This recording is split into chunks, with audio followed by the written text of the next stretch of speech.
Now let's have a look at a specific example of a task 1.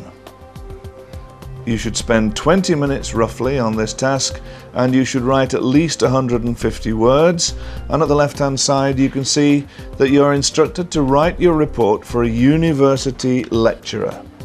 But this university lecturer, as I said just now, is not a specialist in this subject, so write using general vocabulary but appropriate vocabulary.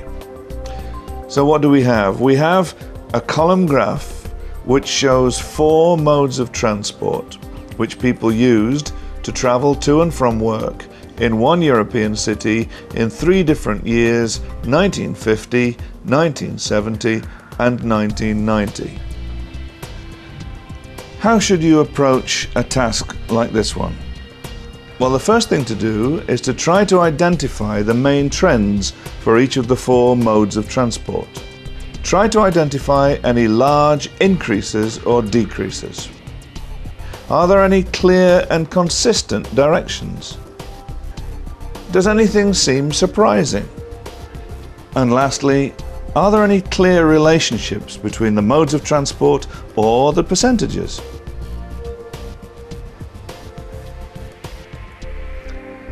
Here is one possible answer for this task 1. The graph shows the percentage of travellers in a European city who commuted to and from work by bus, by car, by bike and on foot in 1950, 1970 and 1990. The number of people using cars grew considerably, rising from just over 5% in 1950 to 25% in 1970, and then climbing to almost 40% by 1990. However, the number of people using bikes decreased. Over a quarter of commuters cycled in 1950, but this had fallen to less than 10% by 1990. Similarly, the number of people walking to work fell from more than a third in 1950 to about 1 in 10 in 1990.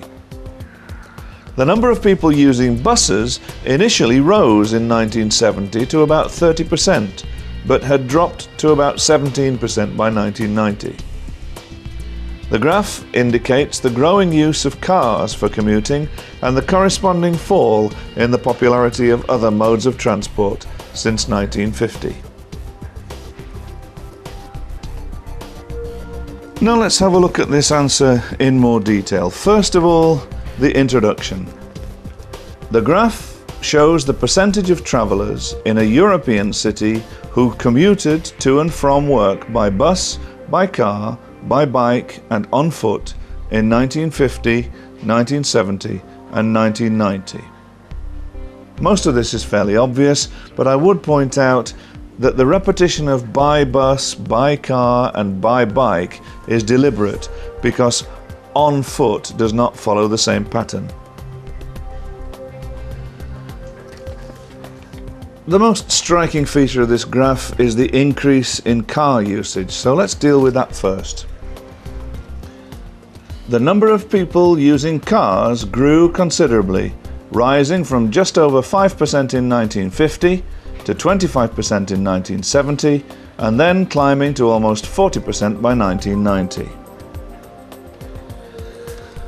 Now we can make a contrast with the rise in car usage by looking at the fall in bicycles and people travelling on foot.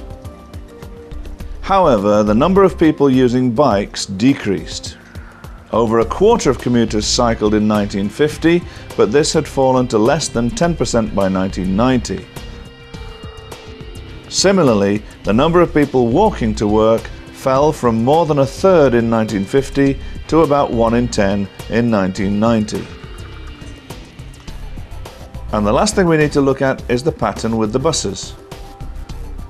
The number of people using buses initially rose in 1970 to about 30%, but had dropped to about 17% by 1990. And finally, we can come to a conclusion. We can say the graph indicates the growing use of cars for commuting and the corresponding fall in the popularity of other modes of transport since 1950. That was task 1. What about task 2? Task 2 is assessed rather differently, as you might expect. The most important thing for task 2 is the quality of your argument. Is it logical? Is it well considered? Is it easy to follow? What about the ideas and evidence presented in your piece? Does the evidence really support the points that you make? Is there enough of it to prove those points and to support them so that they stand up to scrutiny? What about the communicative quality of the whole piece? How well do you present your argument? And of course, vocabulary and sentence structure are just as important in task 2 as in task 1. Let's look at an example of a specific task 2. The first thing you should do is to read the question carefully and read it several times. Decide what the focus of the task is. What are they asking you to do? Now, it's as well to note that the first sentence is sometimes, in fact fairly often, background information. The focus of the essay and the actual question come after this background statement. For example, here's a task 2 question. Some businesses now say that no one can smoke cigarettes in any of their offices. Some governments have banned smoking in all public places. This is a good idea, but it takes away some of our freedom. Do you agree or disagree? First thing to do is decide what the task requires you to do. After you've produced your ideas, you need to organize them. Don't produce a list of ideas without any kind of development. Decide on the key ideas. How many ideas can you cover in 150 or 250 words? Not too many. Select some supporting points for each key idea in your list. Think about your own experience. Do you have any further points to add? Then respond to each point mentioned in the task. Don't forget that your answer must be complete. Make sure that you do not misunderstand the question. For example, don't think that it's asking you about smoking in government offices. That's not the question.